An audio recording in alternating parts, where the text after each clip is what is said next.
Cette émission vous est proposée par Case Créole Construction, les maisons les moins chères de la Réunion.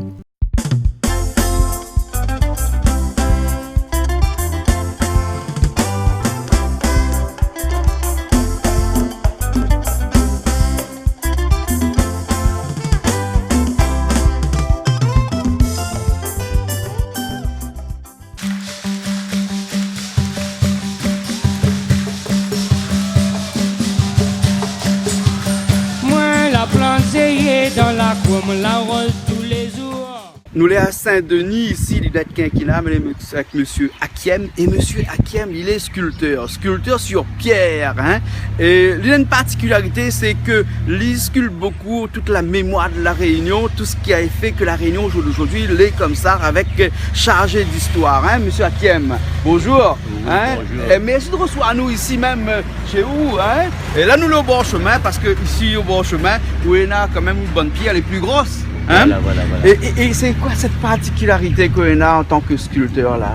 Si vous voulez, je ne veux pas dire que je suis écrivain, mais d'une certaine façon, ma passion c'est d'écrire l'histoire de la Réunion, pas dans les livres, dans quelque chose de plus durable et plus éternel, et dans la pierre. Ouais. J'écris dans la pierre, vous verrez tout à l'heure. Si je me comprends bien, dans le Moyen-Âge, on allait écrit dans le verre.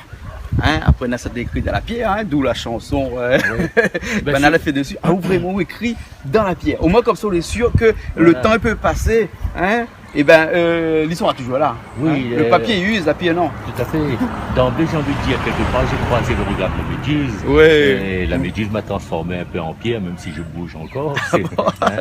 Et à l'ère du numérique, d'une certaine façon, moi, j'y suis encore à l'âge de la pierre, moi, si vous voulez. Hein. Voyez. Et mon thème de prédilection, c'est la page la plus douloureuse de l'histoire de notre île, c'est-à-dire l'esclavage, le marronnage, et notamment le maloya, le petit moment un peu festif. Et là, j'ai voulu donc offrir de façon gratuite une scénographie aux gens qui passent. Sinon, tout est là-haut, effectivement, mon parcours muséal. Donc voilà. Et donc là ça c'est un menhir, ça c'est un... oui, on appelle ça un dolmen. Un dolmen, voilà. Hein? Mais je n'ai pas terminé. Ça c'est un monolithe. Oui. Hein? Et un monolithe comme ça, la Pointe la Réunion, ça? Le basalte se présente sous forme d'orgue basaltique, mais pas forcément de cette façon, en fonction des volcans, en fonction de beaucoup de paramètres. Tous les galets ne se présentent pas de la même façon. Mais ça reste toujours une sorte d'orgue basaltique. Et là, en l'occurrence, droit. Et quand c'est droit comme ça, on appelle ça un monolithe, si vous voulez. Un monolithe. Et la dent, qu'est-ce que ça fait exactement là? Et la dent, le galet est déjà exceptionnel. Hein? Il fait 5 mètres de haut. Et je vais offrir ça au Parc National. On va mettre ça devant le Parc National. À l'occasion de la commémoration du 5e anniversaire de nos pitons serpents remparts au patrimoine mondial par l'UNESCO.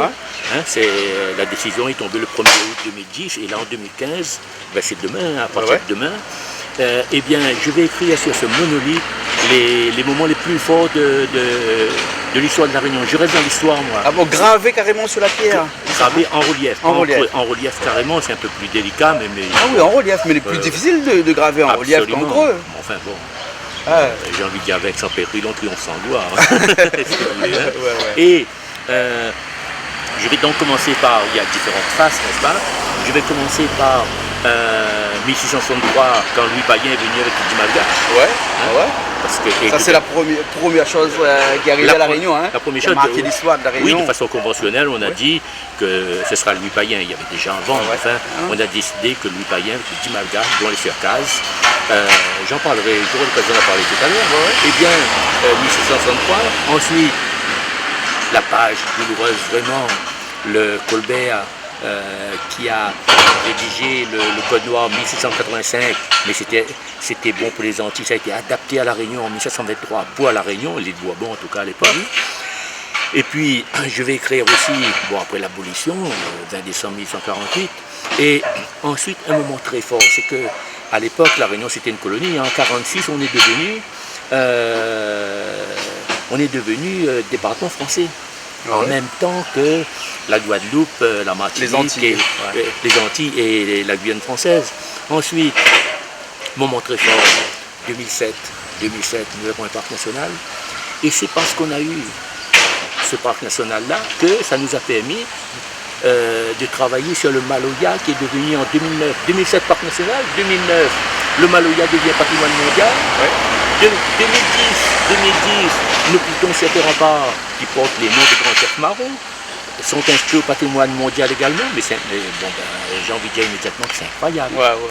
Et donc là-dessus, je vais écrire tout ça, tous ces moments les plus forts, et je vais déposer ça gracieusement devant le parc national. Bon, je suis aussi conseiller, j'ai envie de dire, culturel du parc national, donc j'apporte ma pierre, ma contribution.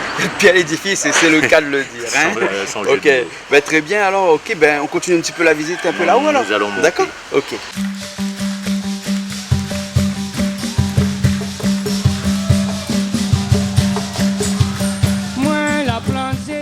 Je vous présente mon canon, c'est écrit Saint-Giavé 1837. C'est un canon qui a fait la guerre 14-18. Hein. Et je commémore d'ailleurs, vous aurez l'occasion de le voir, je commémore avec l'armée le centenaire de la guerre 14-18, la Première Guerre mondiale.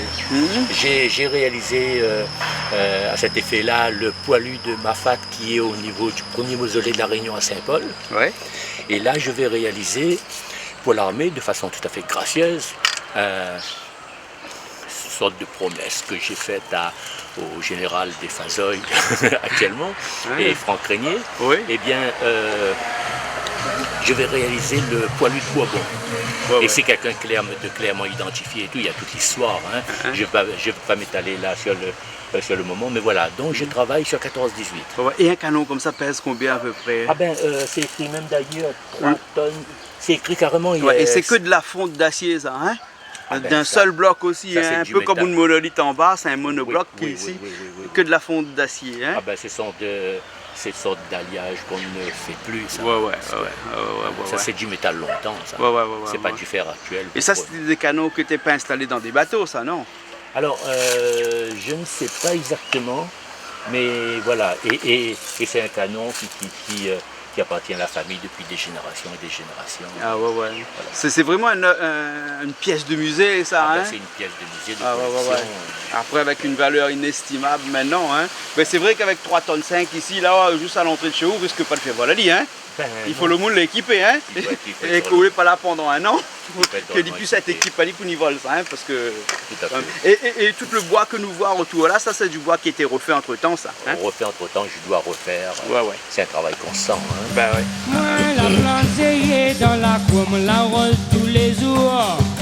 Pour que la fanée, la fait mal à moi. Alors ça c'était... vous avez fait même ou là alors? Allez, les films toutes les... D'accord. On a fait même la statue de Paul VHS. Bon, en tout cas, c'était stratégique. Ça m'a permis, j'ai pas de honte à le dire, moi. J'ai fait un petit slipper et ça m'a permis de faire la une du GIR. Ah ouais? Et ils ont mis, j'en ai acheté plusieurs exemplaires, ils ont pris la photo de Paul VHS avec la photo de ma sculpture et ils ont mis quand Paul devient pierre. Ils sont forts, là, et là, je fais un résumé de sa vie. Là, il fait basculer la Réunion à gauche. Il fait basculer la Réunion à gauche, là? Vous ne voyez pas que la Réunion, la carte de la Réunion qui est devant lui. La carte de la Réunion est penchée. Sa main gauche appuie sur, j'ai envie de dire, sur le port. Il soulève un peu alors, oui, c'est l'est de l'autre côté. Et il fait basculer. C'est un résumé de sa vie. Hein. C'est moi qui ai décidé de le faire comme ça. Donc voilà. Et je me souviens, lui, il n'a jamais posé pour moi. Donc quand on faisait la route des Tamarins, à chaque fois qu'il passait pour voir une oreille, un œil, donc je prenais en photo. À chaque fois qu'il passait à la télé, à l'époque il passait souvent. Donc voilà un petit peu l'histoire. Et ça c'est un monobloc, ça, la pierre là? C'est un monobloc, ça? Oui, bien sûr. Hein? Et ça c'est une pierre de la Réunion, ça? Toujours, non, mais toutes mes sculptures, c'est toujours des pierres de la Réunion. Voilà. Sauf un monolithe comme ça. Qu'on ne peut pas trouver ici à la Réunion. Hein? C'est pas évident. Et mieux voir que d'autres sculptures là-bas, les encore. Alors, c'est pas fini. En l'état primaire, c'est-à-dire pré-sculpté, comme on dit. Oui, si vous voulez. Hein? Effectivement, parce que là, Paul VHS. Je dirais pas j'allais dire il va disparaître. Il va être déplacé. Il va être déplacé, voilà. J'ai pas envie de le faire disparaître absolument, moi. Et là, à ce niveau-là, je vais avoir bientôt le cercle des poètes disparus. le siècle des poètes disparus, Léon Dierx, qui a fréquenté un peu Moka aussi, il a dit Montréal. Et c'est sa famille qui a été propriétaire à un certain moment de Moka là-haut. Évidemment le comte de Lille, la Caussade, des gens qui ont œuvré contre l'esclavage, chacun à sa façon. Et il y aura aussi... Et des Réunionnais, hein, parce qu'ils sont tous presque comme ça, nés ici à La Réunion, partir pour les études en France, en bateau, parce que dans ce temps-là, tu prends 2 mois de bateau pour arriver en France là-bas, et ensuite revenir. En fait, quelque part là, il veut dire aussi que nous aussi, créoles de La Réunion, ne pas fait seulement pour rester seulement ici à La Réunion, nous sommes nés ici, nous grandissons un petit peu ici, nous savoir ailleurs ce qui se passe, nous formons à nous ailleurs, et nous revient pour mettre toute notre formation, tout notre savoir-faire, ce que nous l'a appris ailleurs, en œuvre ici à La Réunion. Un peu comme nous a fait nous tout aussi. Hein. Donc c'est pour ça que nous devions plus forts si nous arrivons à former à nous à l'extérieur. Et ça, qui ça peut donner à nous des preuves aussi fortes que la Caussade, que le comte de Lille, que toutes ces personnes comme ça, que là c'est ça bien avant nous. Hein. Oui, je peux. Le comte de Lille a été à l'Académie française au fauteuil en remplacement de Victor Hugo, un monument. C'est quand même incroyable. Évariste de Parny, je n'ai pas cité tout à l'heure, qui n'était pas contemporain aux trois autres, qui était quand il est décédé, les autres n'étaient pas encore nés. Mais ça a été le premier académicien de l'île de la Réunion, académicien français, j'ai envie de dire. Hein. Et j'aurai encore l'occasion de le dire tout à l'heure, en 350 ans. 1763, en 2013, on a fêté le 350e anniversaire du peuplement de La Réunion. En 350 ans, regardez dans quel état nous sommes, dans quel état.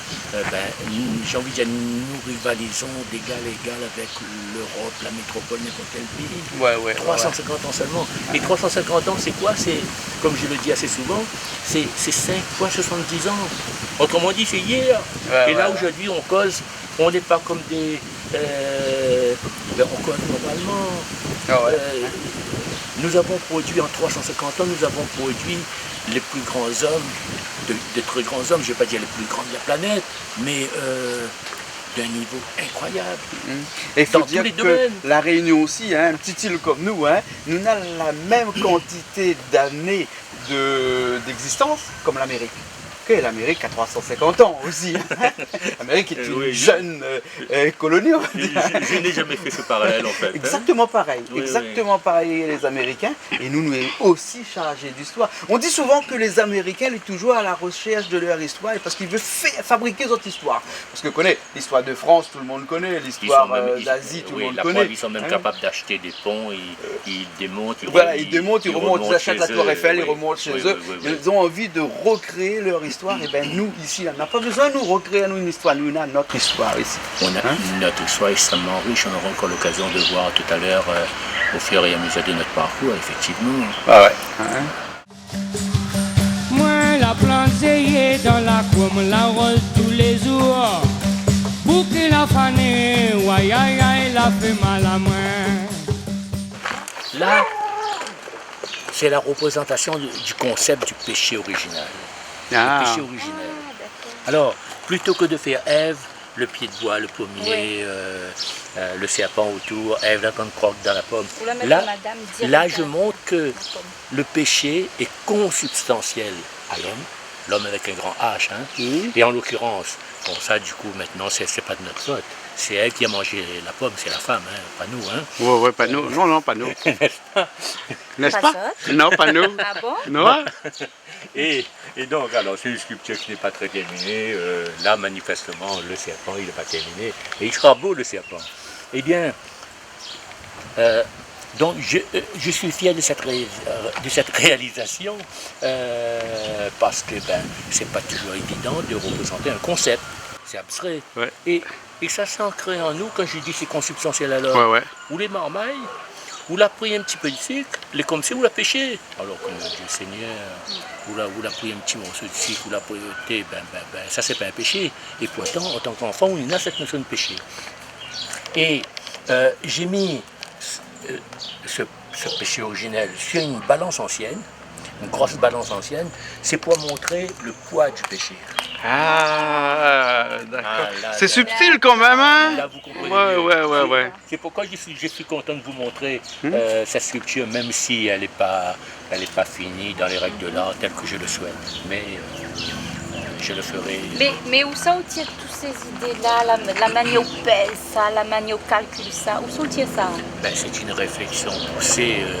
L'homme aussi a un cerveau, enfin, pardon pour ce mais genre il faut du temps pour trouver ces idées-là? Oui, ou effectivement. Du temps Effectivement. Beaucoup de réflexion? Moi, j'ai envie de dire immédiatement que l'évidence n'est pas évidente. C'est pas un jeu de mots. Hein. Quand c'est fait, on s'est dit, ok, c'est bon, oui, c'était évident. Mais ça ne l'est pas. Sinon c'est simple. On découvrirait la roue ou le feu tous les jours. Ouais. Bon, c'est pas le cas.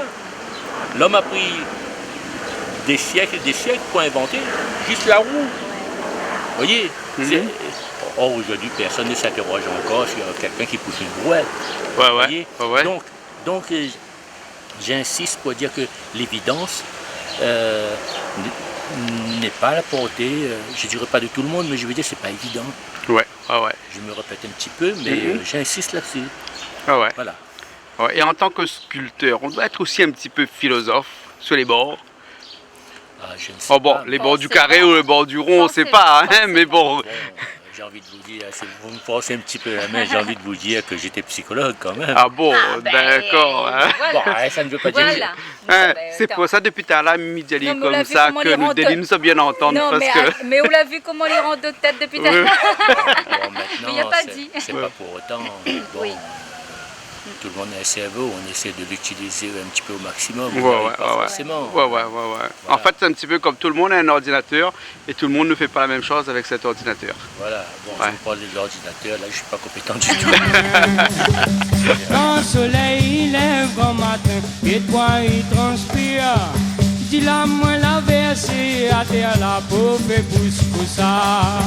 La moi la versée à terre la peau fait pousse-poussa. Voyons maman, voyons papa, voyons maman, voyons maman, voyons. J'ai, si vous voulez, une frise historique qui parle un petit peu de notre histoire. Et en 1663, en 2013, on a fêté le 350e anniversaire. Hein. La montée, ça me siffle comme tout le monde. Et Louis Payen, avec son compagnon Paul Causan, et 10 malgaches, dont 3 adolescents, c'était les sœurs Cazes. Quand on dit dont 3 femmes, mais à l'époque, c'était 3 enfants. Mais à 12, 13, 14 ans, on était déjà considérés comme des femmes. Il faut savoir que Madame Desbassins s'est mariée à 15 ans. Donc c'était une autre époque, n'est-ce pas? Et ce que j'ai envie de dire là, c'est qu'au départ même, du peuplement de la Réunion, tout le monde ne le sait pas forcément, les premiers marrons, ça date de cette époque-là. Pourquoi? Qu'est-ce qui s'est passé? Vous avez les 2 blancs qui ont voulu avoir les 3 filles. Et il y avait également donc les 7 malgaches. Ils se sont dit, puisque c'est comme ça, nous on fout le camp. Les premiers marrons, j'ai envie de dire bellement la pété, les premiers marrons datent de cette époque-là. Et Louis Payen, il a fait 2 ans ici, il est retourné, il a fait une sorte de périple et tout, il est retourné en métropole. Et il y a l'une des sœurs Cazes qui a eu un enfant avec l'un des malgaches. Et ce qui fait que la première réunionnaise, Anne Mousse, c'est clairement identifié, hein, en 1668, j'ai son arbre généalogique et tout d'ailleurs, hein, qui découle de ça. La première réunionnaise était 100% malgache. D'accord. Alors, ce que je dis toujours, quand les gens disent comment malgache dehors, des choses comme ça, ben ça n'a pas trop de sens. Bah oui. Ils étaient là avant nous. Bah oui. Je le dis, j'ai pas d'autres arrière-pensées politiques, quoi que ce soit. Moi, je ne dis que ça, tout le reste, ça ne m'intéresse pas, j'ai envie de dire. Hein. Mais voilà, la première réunionnaise était 100% malgache. Anne Mousse. Négrier, alors négrier, c'était pas les personnes, hein, c'était le bateau. Hein. Des chaînes de négrier. Ici aussi d'ailleurs. Des négriers qui portaient, qui emmenaient les esclaves, là aussi d'ailleurs. Là, des chaînes de négriers également.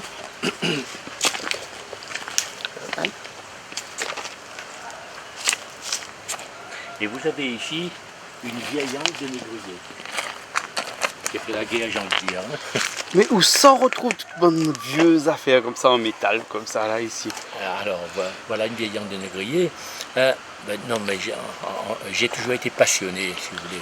Bon, j'ai pas 90 ans, hein, mais j'ai toujours été passionné par l'histoire de la Réunion. Ce qui fait que les vieilles ferrailles, des fois, que les gens jettent là, ils ne savent même pas la valeur, voyez. Et puis, j'ai envie de dire immédiatement que, vous savez, si vous aimez les papillons, vous les trouvez. Moi, je ne sais pas où les trouver, moi. Mais le type qui aime les papillons, là, il va savoir, n'est-ce pas? Ou les mollusques, ou les pierres précieuses, etc. Ce qui fait que, et ça, je n'en suis pas spécialiste. Ah ouais. Fais pas moi une petite phrase de la Bible. Cherche et tu trouveras. Ben, quelque part, voilà. Bon, ben, la Bible répond à ma question. D'accord. Bon, si on parle de la Bible, alors, tout ce qui découle là, ça découle du Code noir. Et voilà mon Code noir. Alors, j'insiste pour dire que le Code noir, tout à l'heure, j'en parlais déjà, écrit par Colbert, ministre de Louis XIV, en 1685. Et ça a été adapté pour la Réunion en 1723. 1723. Voilà, si vous voulez, vous pouvez le feuilleter. Hein. Il est en pierre, hein? Il est en pierre. Certaines personnes. Il n'est pas comme le cœur. On dit toujours avoir un cœur de pierre, et là, c'est un livre de pierre. Certaines personnes, souvent, me disent si j'ai posé sur la pierre. Non. Ouais, parce qu'il est parfait, il ressemble vraiment à un livre. Hein. Et c'est un vieil ouvrage, donc écrasé par le temps et tout. Et je laisse le temps jouer son œuvre sur ce livre-là, vous voyez. Ah ouais. Et tout découle du Code noir. Et là, donc, tout ce qu'on va voir, c'est une déclinaison de tout ce qui s'est passé à cette époque-là. Et là, j'ai réalisé une... c'est pas encore terminé, mais enfin bon, j'y suis toujours en construction, hein, ce ne sera jamais terminé. Bon, sauf quand j'y disparaîtrai, ce sera terminé en ce qui me concerne, mais sinon, je suis toujours en travaux. Pas de crotte, bon, même si c'est de façon correcte. Et là, vous avez, donc je suis en train de réaliser une grotte, une sorte de grotte. Plus tard, on pourra marcher dessus. Et là, vous avez deux gros galets, deux grosses têtes. Il faut savoir qu'un homme et une femme. Il faut savoir que les esclaves étaient souvent réunis deux par une chaîne. Donc voilà cette représentation-là, d'accord? Une femme avec son chapeau, l'homme. Et tout à l'heure, quand on parlait d'évidence, c'est parlant pour moi parce que je le vis quotidiennement. Ces cactés que vous voyez, les cheveux là, eh bien, je ne l'ai pas trouvé tout de suite. Ça a pris du temps. Je me disais... Voilà, j'illustre parfaitement. Je me disais, bon, j'aimerais bien faire les cheveux, mais comment? Et là, aujourd'hui, ça paraît évident pour moi parce que, en plus, c'est le mariage du végétal et du minéral. Hein, le végétal et la pierre. Et ben, ça coule, quelque part, ça coule dessous à ce moment-là. Ouais. Voyez, voilà. Et entre ces deux visages-là, vous avez une négresse, une femme noire, avec des formes voluptueuses. Les Noirs ont toujours eu on ne va pas réinventer le monde, hein, ont toujours eu cette plastique, hein, c'est généreuse. Hein. Et vous avez même la clé de voûte, que je vois ici, là, parce que vous n'avez peut-être pas inventé les allumettes, mais trouver la clé de voûte ici à La Réunion dans une pierre naturelle comme celui-là, c'est presque naturel. Oui, là vous me donnez l'occasion de dire que le plus grand sculpteur, c'est la nature. Ouais. Nous, on ne fait qu'imiter la nature, en fait, quelque part, hein? Sauf pour des représentations d'un personnage bien précis. Mais les œuvres de la nature sont magnifiques. Et on ne peut pas, nous, à notre petite échelle, rivaliser avec la nature. Mais voilà, j'essaye de réaliser des choses qui paraissent naturelles. Mais évidemment, la nature le fait mieux que nous. Et quand c'est la nature qui le fait, nous, on a du mal à... On ne peut qu'imiter. Faire mieux, c'est un peu difficile, c'est un peu délicat. D'accord. Et là, j'ai envie de vous parler, vous faire un petit clin d'œil, là, comme ça, sur Mnémosyne. Ben, un petit peu de culture grecque. Ouais. On revient un petit peu à la Grèce, en fait, quand même. Hein. La Grèce est aussi à l'origine de notre culture, d'une certaine façon. Et bien, là, vous avez là-bas, toujours dans un basalte particulier, mais c'est toujours un galet de chez nous, le basalte Mnémosyne. Dans la mythologie grecque, comme je travaille sur le temps, la mémoire, dans la mythologie grecque, donc, Mnémosyne était la déesse de la mémoire. D'où à l'école, quand on parle de moyens mnémotechniques pour retenir, ça vient de là. Mémotechnique, ouais. N'est-ce pas? Voilà. Et là, je vois tous les dessins que vous avez faits sur les pierres. Et ici, ça retrace une histoire. À des fins pédagogiques, effectivement. Figurez-vous que vous voyez ces moulins-là. Hein, je les ai, ça. Je n'ai pas encore eu le temps de les montrer. Parce que ces moulins-là, ça date d'avant même la machine à vapeur. Ah ouais. Avant même la machine à vapeur. Ouais. On écrasait la canne avec soit un gros moulin en pierre, que je vais avoir également, et j'ai, de façon authentique, ces trois moulins-là. Il y avait une femme d'un côté, une autre de l'autre côté. Quand ça tourne, ça écrase la canne, le jus de canne coule et tout. J'ai également cette grande cuve qui n'est pas ici. Mais vous voyez, j'ai beaucoup de choses à faire. Ah, ouais. Ah oui, J'ai beaucoup de beaucoup de travail. choses à faire. Ah, oui. Hein?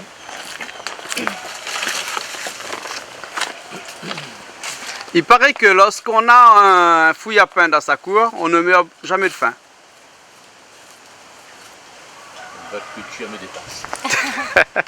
Non, il y a quelqu'un qui est venu un jour, il nous a rapporté un fouille à pain. Un fouille à pain. Il nous a dit, voilà, je vous donne ça, parce que plantez ça dans la cour et vous mourrez jamais de faim. Parce que tous nos anciens, paraît-il, avaient un fouille à pain dans la cour. On ne se rend pas compte. Je ne veux pas refaire le monde, je ne veux pas donner des leçons à quoi que ce soit, à qui que ce soit évidemment, mais on a oublié les règles élémentaires de la vie quotidienne. J'ai pas envie de donner de leçons. Moi-même, je ne suis pas un vieux rescapé de l'ancienne guerre et tout, mais je ne veux pas être méchant, mais on peut vivre différemment. En réelle communion, en harmonie, davantage en harmonie avec la nature, évidemment. Alors, ici à La Réunion, mourir vraiment de faim, non, on ne meurt pas de faim ici.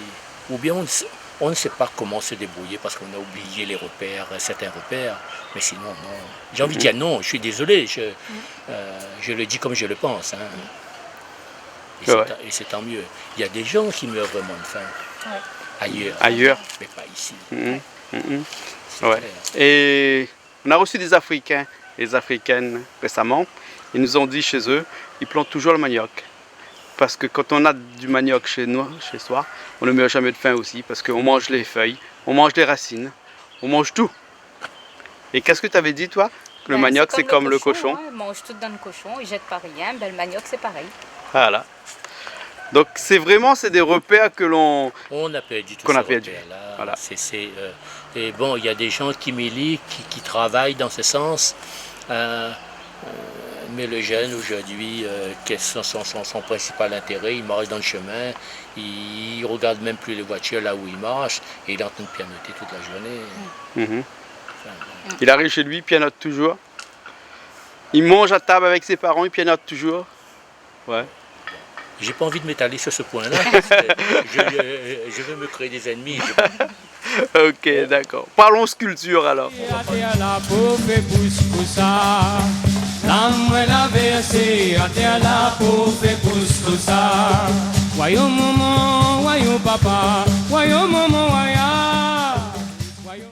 Voilà notre maloya traditionnel. Alors, je n'ai pas de honte à le dire, je ne suis pas né dans le maloya. Certains sont nés, il faut les respecter, Gramond Lélé, etc. Je ne suis pas un spécialiste du maloya en tant que tel, d'accord?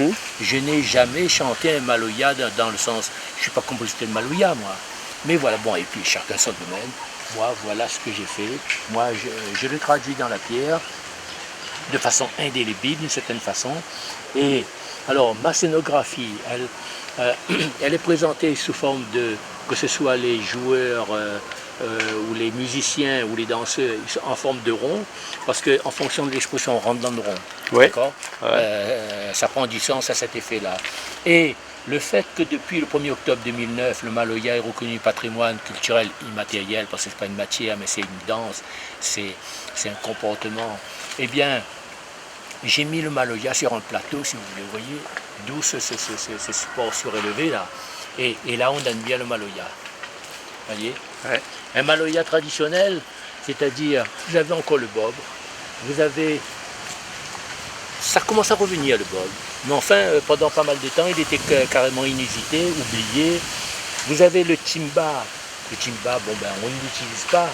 C'est l'ancêtre du xylophone, la femme qui tape sur les tringles de bois de différentes épaisseurs. Ouais, ouais. Et moi, c'est celui-là dans la pierre. Vous avez le piqueur. C'est dommage que des fois, on tape sur un morceau de tôle. Peut-être qu'on fait ce qu'on a, mais c'est un nœud de bambou. C'est sur un nœud de bambou qu'on tape. Ouais. Pas sur un morceau de tôle. Ouais. On est, enfin bon, je ne vais pas donner de leçon, mais voilà, la femme, le piqueur. Et puis, et là, il danse, il se... Alors le Maloya, il faut le dire, c'est un moment privilégié. C'est le vrai Maloya. C'est pas seulement, il fait la fête seulement. C'est, pour eux, c'était une communion avec l'esprit des anciens, des ancêtres. D'accord ? C'est presque une prière. C'est presque une prière. Et là, il s'abandonnait. Alors une prière avec la libération des instincts aussi sous toutes ses formes. Mais c'était quelque chose de précieux. Et ces gens-là, il faut savoir, on ne le dit jamais assez, c'est que le plus gros problème, j'ai l'impression, c'était encore de ne pas mourir, au-delà des souffrances qu'ils pouvaient vivre, de ne pas mourir sur la terre de leurs ancêtres. D'accord ? Ouais, ouais. Et ça, on a tendance à l'oublier. Et là, je vais vous dire, il y a quelque chose, je ne sais pas si ça vous a, si vous l'avez remarqué. D'abord, vous avez le Maloya et, j'ai envie de dire, observé par Madame Desbassins. Une grande photo de Madame Desbassins, là, de ma sculpture, qui est à Vilaine, n'est-ce pas? Et donc, voilà là-bas. Ah ouais, je le vois. En fonction de l'ombre, je ne sais pas si on voit bien, Madame Desbassins. Ils ont fait un grand caquemino. Et là, le Maloya, et ça pour moi c'est capital, là je ne l'ai pas inventé, le Maloya sous le regard des ancêtres. Alors je vous invite à venir ici. Et quand j'ai décidé de mettre le Maloya là, j'ai découvert qu'en haut, c'est comme un emplacement qui était réservé au Maloya. Là-haut, vous avez le regard des ancêtres. C'est-à-dire, ce monticule, je ne l'ai pas réalisé ça. Vous avez les deux orbites là. Ouais, ouais. On dirait des yeux. Les yeux. Oui. Et pour moi, bon, peut-être que j'interprète un peu la nature, bon ben, je le fais ou je ne le fais pas. Et là, vous avez le Maloya sous le regard des ancêtres. Et pour moi, ça c'est magnifique. Ouais, ouais. C'est comme si cet emplacement-là était prédestiné. Ouais. Donc, voilà. Alors, je ne vous... C'est pas le cas où on va parler de tout. Effectivement, je mets aussi l'accent en ce moment, et je veux le faire bientôt, sur les endémiques, les plantes, quelques plantes médicinales, entre un bois rouge. Alors, je suis content de vous montrer là un petit quinquina. Un pied de quinquina. Un petit quinquina, je n'en avais pas. J'ai eu ça avec quelqu'un du parc national, un petit quinquina. Ouais. Le quinquina, il donne des fruits, lui.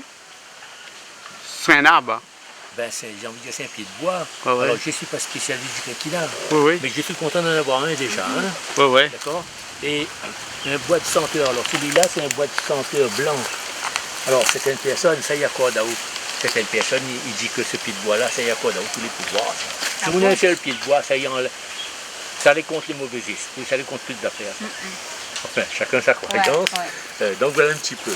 Et donc, je cours aussi, parce que ça a du sens pour moi. Pourquoi? Parce que les marrons, les premiers qui ont colonisé les pitons secs et remparts de notre île, pour aller très loin, parce que les Blancs étaient surtout sur la côte. Sur la côte, n'est-ce pas? Et bien, les premiers à avoir expérimenté ces plantes-là, c'était les marrons. La mise au carcan, c'était quoi? Alors, ce sont les fougères, pattes de lézard qui cachent un petit peu là, mais les pieds et les mains dans des poutres de bois. Ah oui, c'est vrai. C'est la mise au carcan, n'est-ce pas? Et donc, voilà cet esclave-là, j'ai réussi à le poser là-haut. Et le lieu s'y prête un peu. Hein. Et je suis content aussi d'avoir réalisé sa palère, mais moi je suis fier de ce que je fais. Cette arcade-là, si vous voulez. Oui, et c'est du basalte, j'ai envie de dire blanchâtre, blanc. Alors je peux vous montrer Et ça, c'est certainement un basalte formé par le Piton des Neiges. Piton des Neiges. Piton des Neiges qui était un volcan, l'un des premiers On volcans. arrive à retrouver des basaltes de Piton Oui. des Neiges et des basaltes d'autres Avec pitons. l'érosion, en fonction des différents endroits où vous prenez les galets n'ont pas la même origine. Toujours du volcan, toujours de la Réunion. Ouais. Mais regardez. Vous voyez ce côté. Les blancs. Ce côté, alors évidemment c'est pas du marbre, hein, mais ce côté blanchâtre là, parce que sa composition chimique est différente, sans doute beaucoup plus de façon très diluée, de feldspath, les cristaux blancs. Et parce que sinon vous avez d'autres pierres, nous on appelle, après on donne des noms, hein, comme pour les petites bois, roche pintade, roche bouteille, quand il y a beaucoup d'olivines, cristaux verts, beaucoup de, comme les vieilles bouteilles, là on appelle ça, ben oui, galet bouteille, c'est de l'olivine, c'est toujours du basalte. Ah, Eva, oui. Alors Eva, qui était la compagne d'Anchin, chef baron, et là, elle tient un bébé sans vie dans ses bras, le bébé est mort. Il a été mordu, attaqué par des chiens.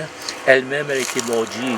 Elle porte des traces de blessures. C'est de l'étain fondu dans la pierre. Hein. Et là, elle pleure son bébé. Eva. Alors, Eva, compagne d'Anchin pendant 25 ans. Et ensuite, on a perdu sa trace. Elle a été capturée en 1740. On perd sa trace, après on ne sait pas, on n'a plus d'autres informations précises, en tout cas historiques, sur son avenir, on ne sait pas ce qui s'est passé. Donc voilà l'histoire d'Eva. Wayo maman, wayo waya. Wayo maman, wayo papa. Wayo maman, waya. Wayo maman, wayo waya. Wayo maman, wayo papa. Wayo maman, waya. Wayo maman, wayo waya. Mais le basalte est facile de travailler parce que il n'est pas forcément très dur le basalte. Ah non, alors là, il faut faire attention. Ouais. Je vais vous dire, par rapport au marbre, le basalte est 1,5 fois plus dur que le marbre. Ah ouais? Ah oui, absolument. Son coefficient de dureté, le basalte normalement n'est pas adapté à la statuaire. C'est le marbre, hein? Oui. Le marbre qui avec un grain fin, c'est une roche métamorphique, j'espère que je ne dis pas de bêtises, alors que là c'est une roche volcanique. Ah non, le basalte est drôlement dur à travailler. Ah ouais. La preuve, très peu de gens travaillent le basalte en fait, hein, comme œuvre de la statuaire, comme œuvre pour faire des sculptures. Ouais. Ah ouais. Il faut des outils vraiment adaptés. Là, vous savez, alors qu'est-ce que j'ai moi? Alors comme je dis toujours, moi je prends des ciseaux, bon, on appelle ça burin, je prends des ciseaux dans le commerce, mais en très peu de temps, vous pouvez l'affûter comme vous voulez, mais il casse, j'en ai cassé énormément à force de taper. Ah oui, ça casse par le haut, ça casse par le bas, et quand ça s'émousse, j'ai cassé des dizaines et des dizaines de ciseaux, de burin. Mais comme je dis toujours, c'est pas parce qu'un écrivain, vous n'avez pas forcément le prix Goncourt, c'est pas parce que vous prendrez un stylo Montblanc que vous écrirez un roman que vous aurez le prix Goncourt. Hein. Ça n'a rien à voir. Hein.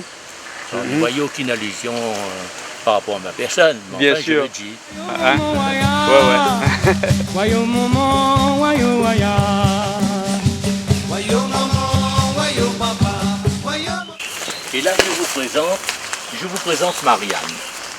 Alors, je vous présente Marianne.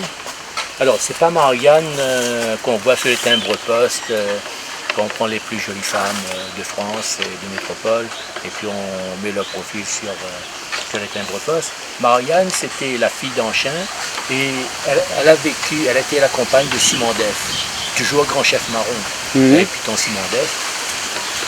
Simon Def qui veut dire, je crois en malgache, qui ne peut pas être pris, qui ne peut pas être esclave, qui ne peut pas être enchaîné. Et là, il y a une trouée vers le ciel justement, et là elle aspire à une vie meilleure, donc c'est ce que je voulu traduire là avec ses cheveux un petit peu en relief comme ça. Plus tard, ce sera en bas-relief carrément dans la pierre. Comme j'ai pas toujours de temps, je fais quand même beaucoup de choses, eh bien en peinture, ça représente quand même quelque chose d'intéressant Ouais, effectivement. sur le plan historique, Marianne. Et on a pris toutes les peines du monde pour mettre ce galet-là.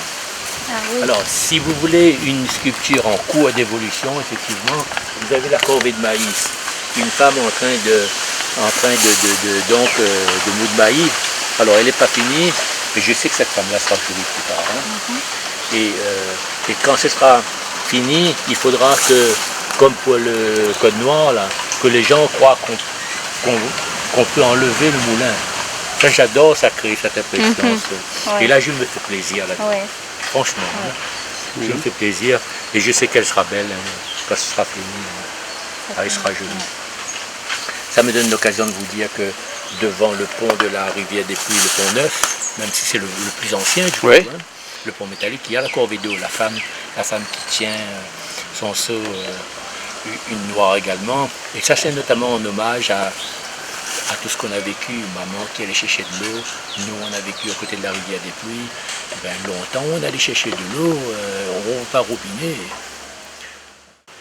Alors là on va franchir les portes de la mémoire qui vont s'ouvrir sur la Seine.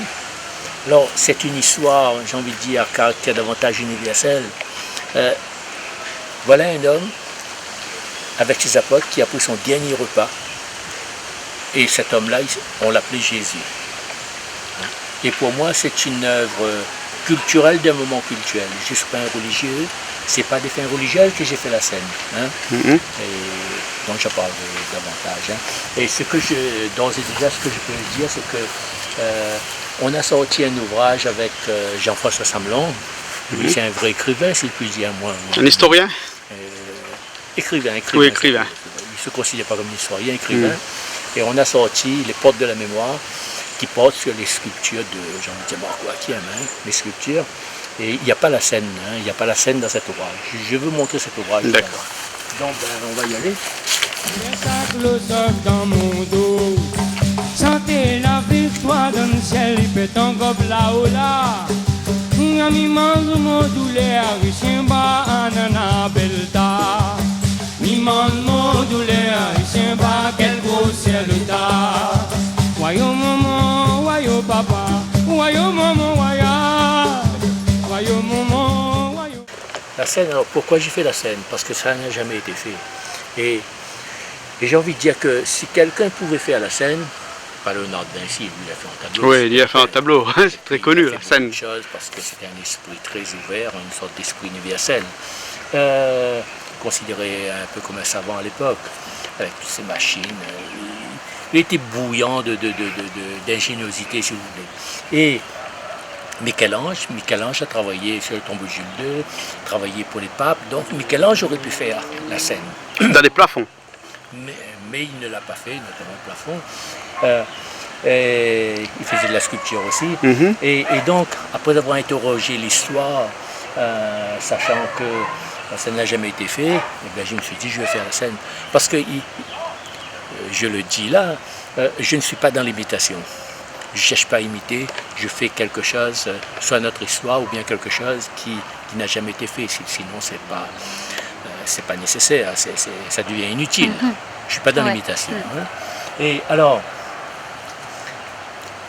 d'accord, vous dites que vous allez faire la scène, après il faut avoir le plan de table. Et là, c'est une cousine à moi qui m'a fait découvrir Maria Valtorta. Maria Valtorta, c'est une femme qui est morte dans les années en 1961. J'avais quoi? J'avais 9 ans, enfin elle est décédée. Et elle a vu se dérouler sous ses yeux, elle est tombée malade, elle a été frappée par quelqu'un, un anarchiste, une barre de fer dans la colonne vertébrale. Elle ne pouvait plus se mouvoir, bouger, et sur son lit de vie, je peux dire de mort, en tout cas, elle voyait se dérouler sous ses yeux toute la vie de Jésus. On y croit ou on n'y croit pas, hein. Je vous raconte tel que c'est dit. Et c'est comme ça qu'elle parle de ce moment-là. À ce moment-là, lors de la scène, Jésus a placé les apôtres. Voyez, parce que On peut dire que c'est pas vrai ou tout ce que vous voulez, peu importe, hein. Mais moi, si je le faisais, en tout cas, ça aurait été vraiment une sorte de hasard.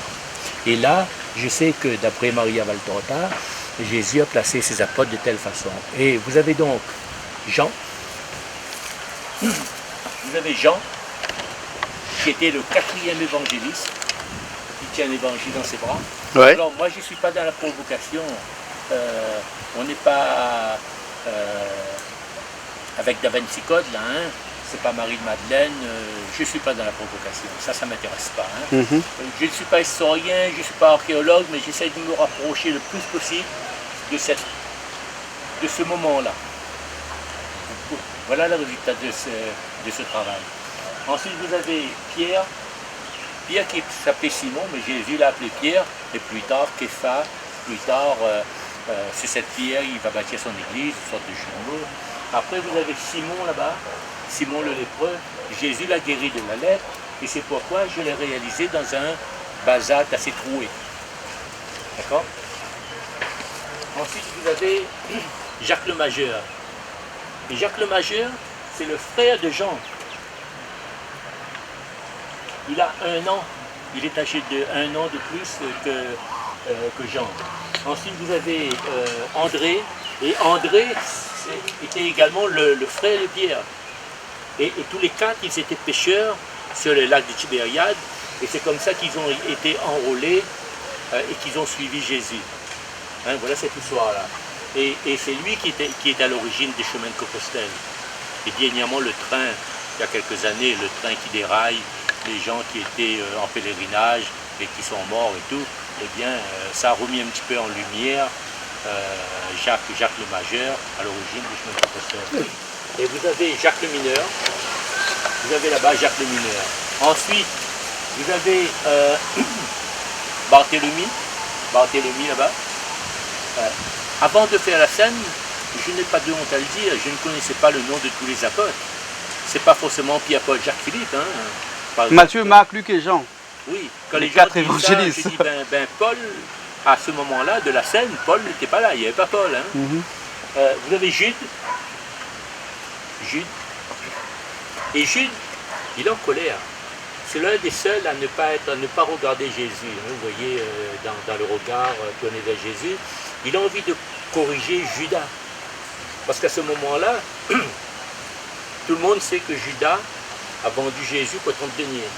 Et d'ailleurs, Judas tient encore les 30 deniers dans sa main gauche. D'accord? Et tous les deux, ils étaient costauds, mais Jude, lui, il n'avait pas peur de Judas. Hein, quand on regarde, on voit un petit peu. Vous avez Matthieu. Matthieu était le premier évangéliste. Donc, et là, son évangile est tombé, il ramasse son évangile comme ça, sans quitter Jésus des yeux. Et Matthieu était, à l'époque, l'un des plus intelligents. Il parlait l'hébreu, le grec, le latin et l'araméen, la langue de Jésus également. Il faut savoir que tout ce monde-là était juif. Hein. Et il était collecteur d'impôts, un peu comme l'inspecteur des impôts. Et il était assez relativement riche, c'est-à-dire que vous imaginez ces 12-13 personnes qui vont prêcher la bonne parole à droite ou à gauche, en fonction de leur périple. Il fallait boire, manger, dormir. Chacun avait une tâche. Certains s'occupaient de... donc il y avait une intendance à tenir, savoir où on va dormir, qu'est-ce qu'on va manger matin, midi et soir. Et parfois, quand il n'y avait pas d'argent, c'est lui qui prenait de sa poche pour nourrir les autres. Il ne se nourrissait, paraît-il, que de graines sèches. Donc, il menait une vie très spartiate, très dure, qui s'infligeait à lui-même. Vous avez Judas. Alors, à propos de Judas, il faut savoir que, et là je ne raconte pas des conneries, il faut savoir qu'on a découvert, il n'y a pas longtemps, c'est en Amérique actuellement, là, l'évangile selon Judas, qui sera reconnu ou pas par l'Église. Parce que nous avons 4 évangiles reconnus par l'Église. Matthieu, Marc, Luc et Jean. Oui. Et les évangiles qui ne sont pas reconnus, ce sont les évangiles apocryphes, mais il y en a beaucoup. Il y en a beaucoup. Bon, l'Église ne veut pas reconnaître, chacun ses arguments.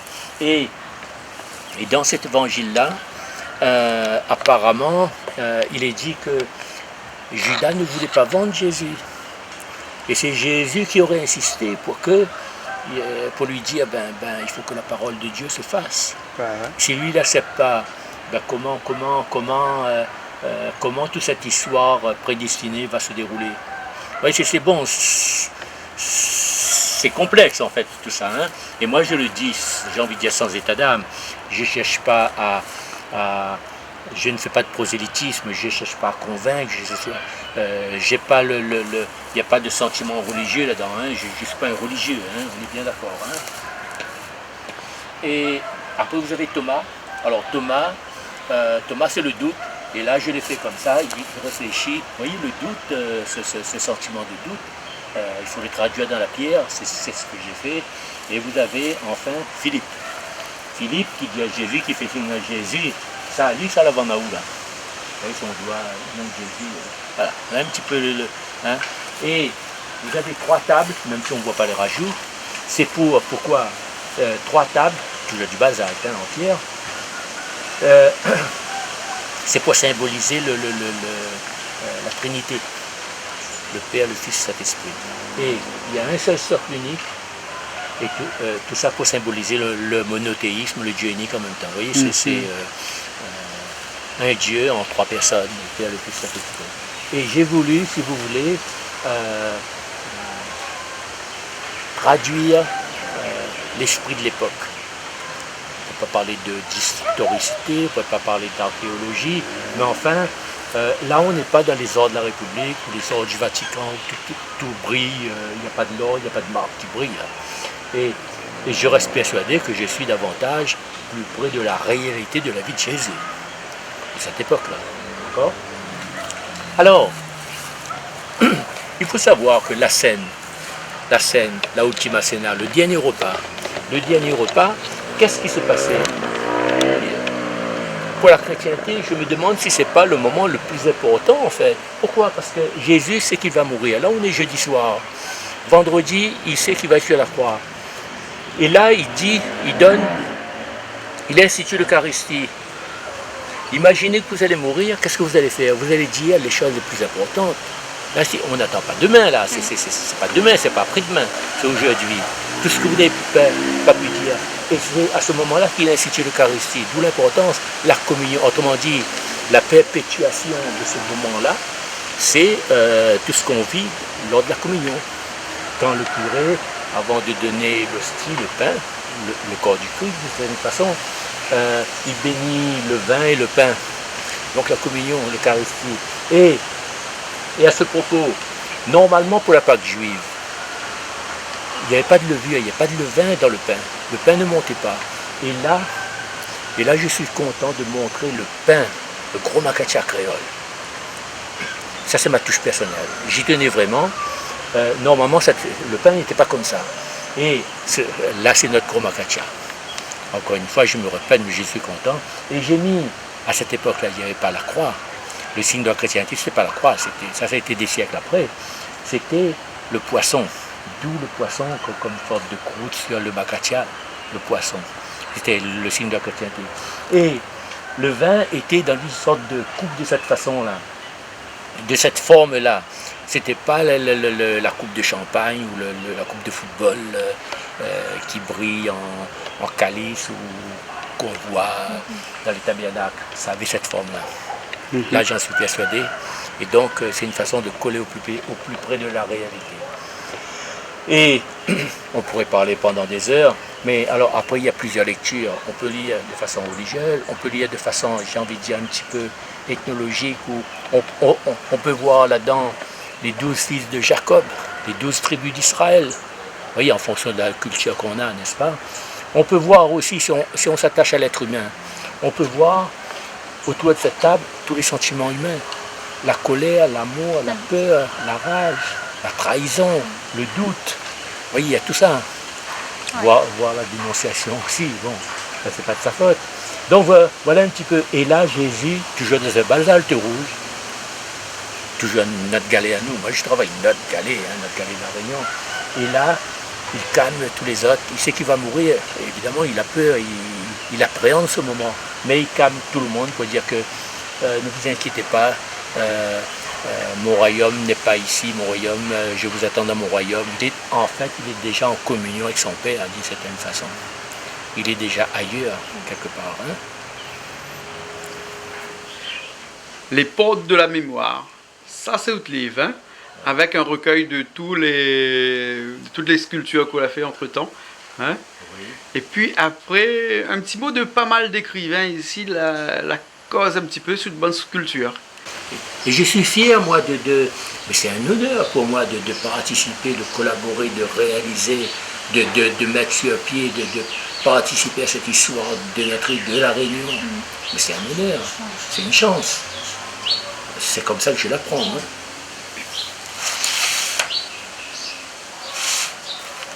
Et à Daniela, très cher Jean-Claude, je suis vraiment heureux de vous inviter à franchir cette très lourde porte de la mémoire de notre île, autant où la moindre parcelle de liberté ne pouvait s'acquérir qu'au péril de sa vie.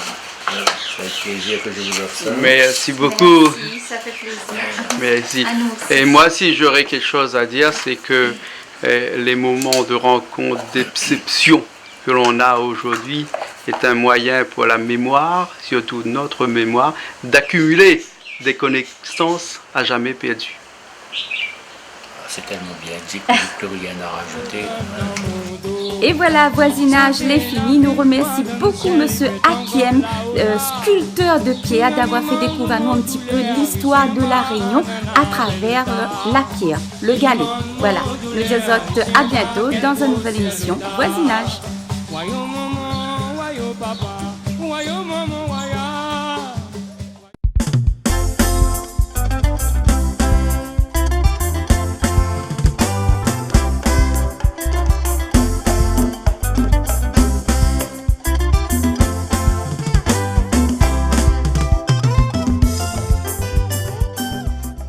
Cette émission vous a été proposée par Case Créole Construction, les maisons les moins chères à La Réunion.